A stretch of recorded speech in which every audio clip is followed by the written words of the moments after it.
Israel জুড়ে নতুন করে অত্যাধুনিক ক্ষেপণাস্ত্র হামলা চালালো ইরান, রক্ষা পায়নি সৌদি, কুয়েত, জর্ডানের মার্কিন ঘাঁটিও। আইআরজিসির বিবৃতি। হরমুজ প্রণালী নিয়ে এবার কঠোর হচ্ছে ইরান, জাহাজ চলাচল নিয়ে নিল নতুন সিদ্ধান্ত। যুক্তরাষ্ট্র ইসরায়েলের মিত্রদের জন্য বন্ধ থাকবে প্রণালী।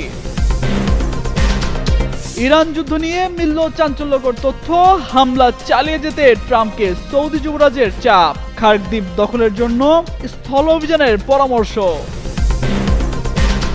তেহরানের সাথে যুদ্ধ নিয়ে ট্রাম্পের বিস্ফোরক মন্তব্য, যুক্তরাষ্ট্রকে বিজয়ী দাবি করে দিলেন বার্তা।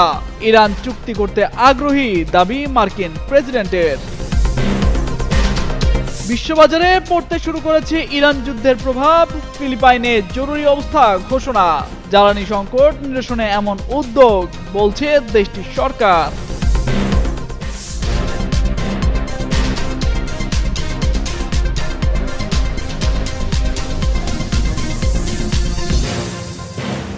মধ্যপ্রাচ্য মঙ্গলবার নতুনভাবে আগুনে লিপ্ত হলো। আকাশে একের পর এক ড্রোন ও ক্ষেপণাস্ত্র, শহরের উপর সতর্ক সংকেতের শব্দ আর মানুষের অস্থির চোখ, সবই এই অঞ্চলের নাজুক নিরাপত্তার ছবি ফুটিয়ে তুলছে।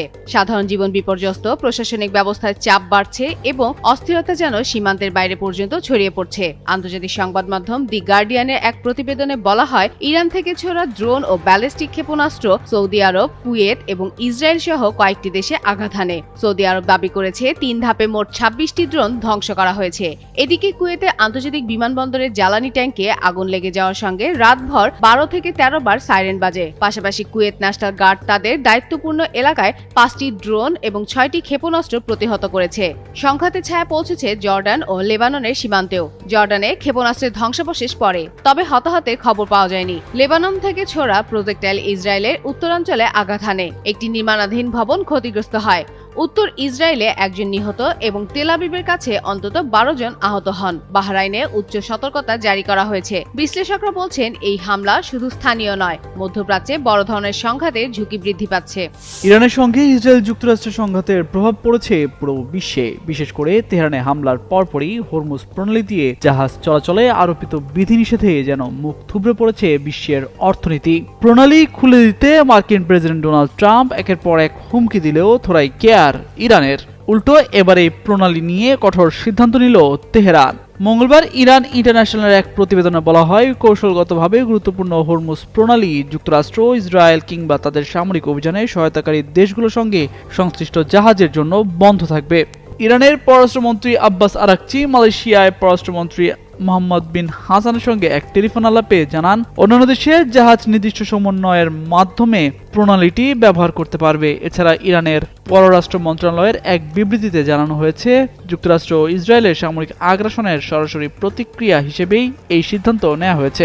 ইরানের সার্বভৌমত্ব ও ভৌগোলিক অখণ্ডতা রক্ষার উদ্দেশ্যে এই পদক্ষেপ।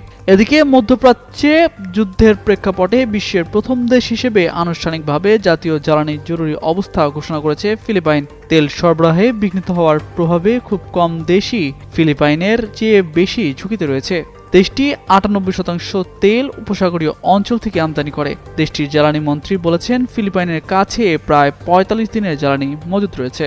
ইরানের বিরুদ্ধে চলমান যুদ্ধ চালিয়ে যেতে মার্কিন প্রেসিডেন্ট ডোনাল্ড ট্রাম্পকে চাপ দিচ্ছেন সৌদি আরবের যুবরাজ মোহাম্মদ বিন সালমান। মার্কিন কর্মকর্তাদের বরাদ্দে প্রভাবশালী মার্কিন সংবাদ মাধ্যম নিউ ইয়র্ক টাইমসের এক প্রতিবেদনে এই চাঞ্চল্যকর তথ্য উঠে এসেছে।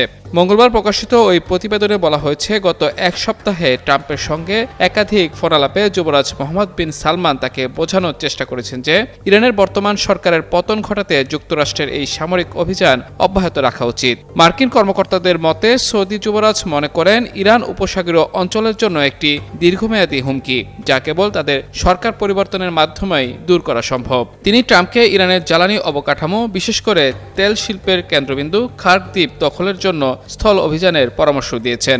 বিশ্লেষকদের মতে, সৌদি আরবের আশঙ্কা একটি অকার্যকর ইরান থেকে বিভিন্ন মিলিশিয়া বা সশস্ত্র গোষ্ঠী তৈরি হতে পারে যারা সরাসরি সৌদির তেল অবকাঠামোতে হামলা চালাবে। এদিকে মার্কিন প্রেসিডেন্ট ডোনাল্ড ট্রাম্প যুদ্ধ শেষ করা কিংবা এটি বাড়ানোর মধ্যে সিদ্ধান্তহীনতায় ভুগছেন। অন্যদিকে যুদ্ধ দীর্ঘায়িত করার বিষয়ে সৌদি যুবরাজের চাপ দেওয়ার অভিযোগ অস্বীকার করেছে সৌদি সরকার। এক বিবৃতিতে তারা জানিয়েছে, সৌদি আরব সবসময় এই সংঘাতের শান্তিপূর্ণ সমাধানের পক্ষে। এই যুদ্ধ জেতা হয়ে গেছে, শুধু মিথ্যা সংবাদ মাধ্যমই এটা চালিয়ে যেতে পছন্দ করে, এমনটাই জানিয়েছেন মার্কিন প্রেসিডেন্ট ডোনাল্ড ট্রাম্প। হোয়াইট হাউসের ওভাল অফিসে নতুন হোমল্যান্ড সিকিউরিটি সেক্রেটারির শপথ অনুষ্ঠানে কথা বলতে গিয়ে তিনি এই মন্তব্য করেন। ট্রাম্প বলেন, বর্তমান পরিস্থিতিতে যুক্তরাষ্ট্র অনেক এগিয়ে রয়েছে এবং যুদ্ধ কার্যত শেষের দিকে। তিনি আরও বলেন, ইরান এখন যুক্তরাষ্ট্রের সঙ্গে একটি চুক্তি করতে আগ্রহী, যদিও ইরানের কোন পক্ষের সঙ্গে আলোচনা চলছে তা তিনি স্পষ্ট করেননি। পারমাণবিক অস্ত্র নিয়ে ট্রাম্প বলেন, কোনো পারমাণবিক অস্ত্র থাকবে না, ইরান সেটাই রাজি হয়েছে। যুক্তরাষ্ট্র বর্তমানে শক্ত অবস্থানে আছে এবং নির্ধারিত সময়ের আগেই অগ্রগতি হয়েছে। তার দাবি, ইরানের সামরিক সক্ষমতা, বিশেষ করে নৌ, বিমান ও ক্ষেপণাস্ত্র প্রতিরক্ষা অনেকটাই দুর্বল হয়ে পড়েছে। ট্রাম্পের মতে এই পরিস্থিতিতে ইরানের জন্য চুক্তিতে আসা ছাড়া অন্য কোনো বাস্তবসম্মত বিকল্প নেই। এদিকে প্রতিরক্ষা মন্ত্রী পিট হেগসেট বলেন, আধুনিক ইতিহাসে এত দ্রুত কোনো সেনাবাহিনী পতন দেখা যায়নি। তার মতে শুরু থেকেই শক্তিশালী আঘাতে প্রতিপক্ষকে দুর্বল করে ফেলা হয়েছে, যা বর্তমান আলোচনার পথ তৈরি করেছে। বিশ্বজুড়ে জ্বালানি পরিস্থিতি দিন দিন আরো উদ্বেগজনক হয়ে উঠছে। মধ্যপ্রাচ্যের সাম্প্রতিক উত্তেজনা তেলের সরবরাহে বড় ধরনের অনিশ্চয়তা তৈরি করেছে। ইরানকে ঘিরে ইসরায়েল ও যুক্তরাষ্ট্রের সংঘাত পরিস্থিতিকে আরো জটিল করে তুলেছে। এর প্রভাব ইতিমধ্যেই বিশ্ববাজারে পড়তে শুরু করেছে। তেলের দাম বাড়ছে, সরবরাহ দেখা দিচ্ছে চাপ। এই সংকটে সবচেয়ে বেশি ঝুঁকিতে পড়েছে আমদানি নির্ভর দেশগুলো। ফিলিপাইন তার মধ্যে অন্যতম। বলা হচ্ছে, বিশ্বের প্রথম দেশ হিসেবে আনুষ্ঠানিকভাবে জাতীয় জ্বালানি জরুরি ব্যবস্থা ঘোষণা করেছে ফিলিপাইন। এমন পরিস্থিতিতে মঙ্গলবার নির্বাহী এক আদেশে Filipino president Ferdinand Marcos junior দেশের জ্বালানি সরবরাহের ক্ষেত্রে আসন্ন বিপদের কথা জানিয়েছেন। আদেশে বলা হয়েছে, জ্বালানি তেল, খাদ্য, ঔষধ এবং অন্যান্য নিত্য প্রয়োজনীয় পণ্যের সুশৃঙ্খল বন্টন তদারকি করতে একটি কমিটি গঠন করা হয়েছে। এছাড়া মজুদ বাড়ানোর জন্য সরাসরি জ্বালানি ও পেট্রোলিয়াম পণ্য কেনার ক্ষমতা সরকারকে দেওয়া হয়েছে। দেশটির জ্বালানি মন্ত্রী বলেছেন, বর্তমান ব্যবহার অনুযায়ী ফিলিপাইনের কাছে আর মাত্র ৪৫ দিনের জ্বালানি মজুদ রয়েছে। প্রেসিডেন্টের এই আদেশ ১ বছর পর্যন্ত কার্যকর থাকবে, তবে প্রয়োজন অনুযায়ী তিনি এই সময়সীমা বাড়াতে বা প্রত্যাহার করতে পারবেন। ফিলিপাইনের প্রয়োজনীয় তেলে ৯৮% পারস্য উপসাগরীয় দেশগুলো থেকে আমদানি করা হয়। গত ৩ সপ্তাহে ফিলিপাইনের সাধারণ মানুষ কয়েক দফা জ্বালানি তেলের মূল্যবৃদ্ধির কবলে পড়েছে। যুদ্ধ শুরু হওয়ার পর থেকে দেশটিতে ডিজেল ও পেট্রোলের দাম দ্বিগুণেরও বেশি বেড়েছে। ইসরায়েলের প্রধানমন্ত্রী বেনিয়ামিন নেতানিয়াহুর বিরুদ্ধে রায় দেওয়ার পর এবার মার্কিন নিষেধাজ্ঞার মুখে পড়েছেন আন্তর্জাতিক অপরাধ আদালতের এক বিচারক। অভিযোগ, এই নিষেধাজ্ঞায় তার স্বাভাবিক জীবনযাপন প্রায়ই অচল হয়ে পড়েছে।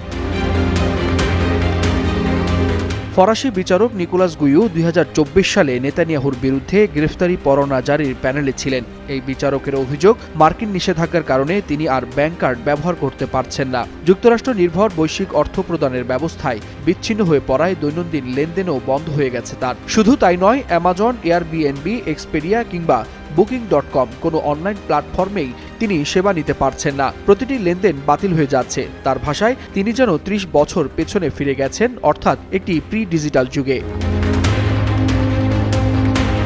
এদিকে ফ্রান্সের প্রেসিডেন্ট ইমানুয়েল ম্যাক্রো নিষেধাজ্ঞা প্রত্যাহারের অনুরোধ জানিয়ে যুক্তরাষ্ট্রকে একাধিকবার চিঠি দিলেও এখনও ইতিবাচক সাড়া মেলেনি। বিষয়টি কূটনীতিকভাবে সমাধানের চেষ্টা চালিয়ে যাচ্ছে প্যারিস। তবে বিচারক গুই সতর্ক করে বলেছেন, বিচারক, আইনজীবী বা প্রসিকিউটররা যদি ভয়ের কারণে কাজ করতে না পারে, তাহলে গণতন্ত্রই হুমকির মুখে পড়বে।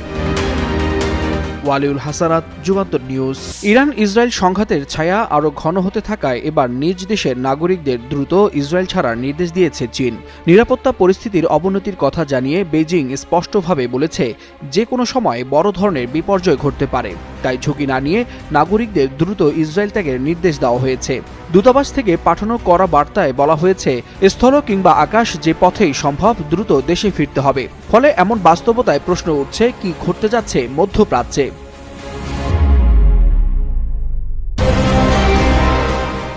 চীনের রাষ্ট্রীয় সংবাদ সংস্থা সিনহুয়া জানিয়েছে, ইতিমধ্যে একটি বিশেষ উদ্ধার অভিযান শুরু হয়েছে। নাগরিকদের নিরাপদে সরিয়ে নিতে মিশর সীমান্তের তাবা ক্রসিং ব্যবহারের পরামর্শ দেওয়া হয়েছে। এমনকি উদ্ভূত এই পরিস্থিতি সামাল দিতে সর্বোচ্চ সতর্ক অবস্থানে রয়েছে চীনা দূতাবাস।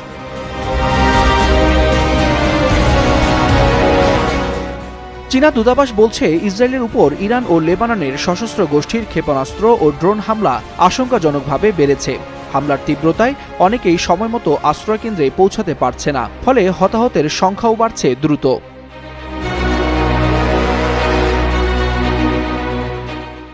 ইরান ইসরায়েল যুদ্ধের এমন প্রেক্ষাপটে এখনও যেসব চীনা নাগরিক ইসরায়েল ছাড়তে পারেনি তাদের জন্য জারি করা হয়েছে বিশেষ সতর্কতা। বিমানবন্দর, সমুদ্র বন্দর, বিদ্যুৎ কেন্দ্রে কিংবা সামরিক স্থাপনার মতো সংবেদনশীল এলাকা এড়িয়ে চলার নির্দেশ দেওয়া হয়েছে, কারণ এসব স্থাপনাই এখন ইরানের হামলার প্রধান লক্ষ্যবস্তুতে পরিণত হয়েছে। ওয়ালিউল হাসানাত, যুগান্তর নিউজ।